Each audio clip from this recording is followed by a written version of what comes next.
Assalamualaikum warahmatullahi wabarakatuh. Balik barengan sama gue Taufik Nubo. Hari ini gue pengen ngomongin daily driver yang dari awal tahun sampai sekarang itu masih belum berubah gue pakai. I walk the talk. Jadi gue gak cuma ngoceh aja, yaitu ini iPhone 8. Tanggal 25 Februari, gue nge-publish satu buah video yang gue klaim sebagai iPhone bekas terbaik untuk tahun 2020, yaitu iPhone 8. Dan ini bukti ya, kalau gue nggak cuman ngoceh aja. Emang si iPhone 8 ini sampai sekarang itu masih gue jadikan daily driver gue. Alasannya kenapa? It's pretty simple. Ini adalah tahunnya pandemik dan mengganti handphone itu tidak semudah itu. Yuk kita ngobrol. 2020 bukan tahun yang mudah untuk beberapa orang karena adjustment-nya untuk lo bekerja dengan cara baru, berbisnis dengan cara baru itu harus dilakukan. Ada rencana-rencana di akhir tahun 2019 yang pengen dieksekusi di tahun 2020. Mungkin beberapa jadi akhirnya tidak bisa dieksekusi atau mungkin malah harus merubah target-targetnya as simple as karena adanya pandemi. Ya, kita nggak akan tutup mata. Dan pandemi itu juga sebenarnya yang membuat gue tidak merubah daily driver gue. Oh Fik, tapi kan lo reviewer, lo kadang dipinjemin handphone, kadang dapat handphone, kadang beli handphone buat di-review. Masa nggak ada yang nyantol sama sekali? To be honest, ada beberapa handphone yang emang menurut gue itu menarik ya. Kayak Note 20 Ultra, terus juga iPhone SE 2020, iPhone 12 series tentunya gitu. Cuman gue sendiri untuk di tahun 2020 ini dengan kondisi lebih banyak di rumah, I prefer still using the same phone, investasi ke beberapa alat yang memang lebih banyak gue gunakan di rumah sambil ya bersabar-sabar dengan performa si handphone keluaran tahun 2017 ini. iPhone 8 ini sendiri kan rilisnya tahun 17 ya, tanggal 22 September. Dan seperti yang gue bilang di tanggal 25 Februari awal tahun 2020, memang si iPhone 8 ini sendiri secara performa sudah bukan yang paling gegas dan ya it's a bit sluggish di awal tahun, apalagi sekarang setelah mau pindah ke tahun 2021.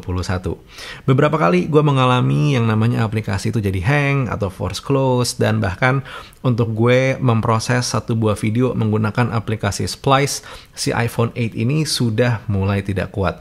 Cuman mengingat umurnya ya, umur teknologinya yang udah keluar dari tahun 2017, I actually don't mind dan nggak kaget juga kalau misalkan beberapa task itu tidak bisa dijalani dengan baik oleh si iPhone 8 ini. Kalau lo adalah pengguna handphone yang pada dasarnya biasa-biasa aja, cuma dipakai buat WhatsApp, social media, ngambil-ngambil foto, atau mungkin juga nonton YouTube, iPhone 8 ini sebenarnya masih aman-aman aja. Nah, ngomongin soal multimedia, si iPhone 8 ini sebenarnya masih menjadi salah satu handphone yang baik untuk digunakan nonton multimedia. Bahkan di tahun 2020 dibandingkan dengan handphone-handphone mid-class keluaran tahun ini sekalipun. Bener, layarnya masih LCD, bukan AMOLED. But secara pewarnaannya menarik, bagus, dan bisa dijadikan standar untuk gue pas lagi ngedit video misalkan. Gue warnain videonya atau mengukur kecerahan videonya gitu. Gue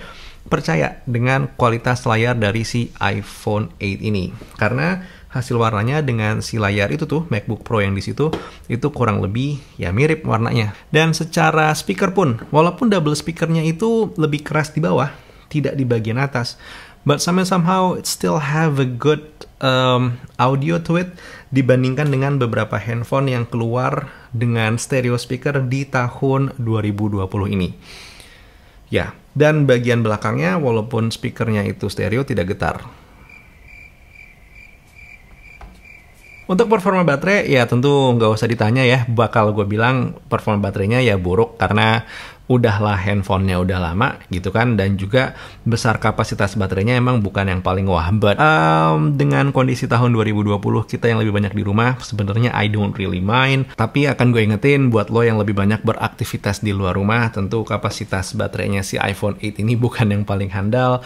Selalu siapkan power bank karena iPhone bukan yang paling handal untuk masalah baterai. Seenggaknya iPhone zaman dulu. Udah zaman dulu bekas lagi, yaudah pasti nggak handal. Nah, untuk urusan kamera, si iPhone 8 ini lagi-lagi menurut gue mediocre banget ya. Somehow kalau ngambil foto di luar ruangan, oh itu bagus. Terus juga kalau ngambil foto dengan kondisi cahaya terkontrol seperti ini, lagi-lagi bagus. Cuman begitu lo coba ngambil foto dengan cahaya tidak terkontrol, misalkan cuman pakai cahaya lampu atas rumah, atau mungkin cahaya luar doang matahari masuk ke dalam rumah lewat jendela, itu hasilnya udah bikin sakit mata aja. Di gue sih begitu. Kayak nggak pleasing, white balance-nya off, terus juga ketajamannya udah hilang kemana. Cuman mengingat ini adalah kamera tahun 2017 ya nggak aneh.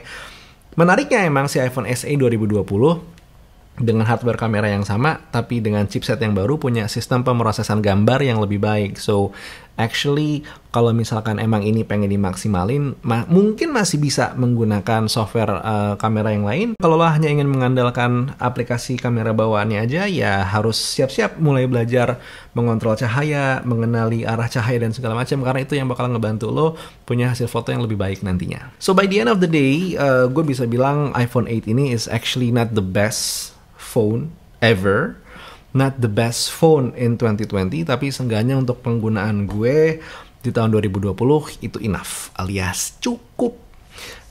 Kenapa nggak memilih ganti ke Note 20 Ultra yang sempat gue beli, atau mungkin iPhone SE 2020?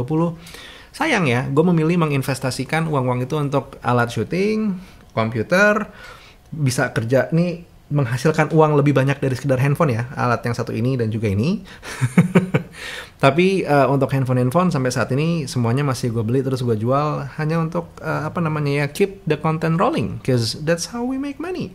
Dan kalau lo juga pengen menyupport gue, lo bisa ngeklik link pembelian yang gue taruh di kolom deskripsi, kan itu affiliate link, atau lo ngeklik link Saweria yang juga bakal gue taruh di kolom deskripsi.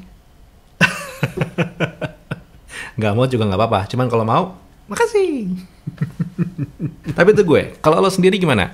Daily driver lo sekarang apa? Daily driver lo apakah baru atau barang kuno atau barang lama? I wanna know, I wanna listen. Yuk kita ngobrol di kolom diskusi secara sehat. Gak usah pakai ribut-ributan, gak usah pakai fanatik-fanatikan. Men, fanatik itu gak perlu lah sama brand-brand kayak begini, ngapain?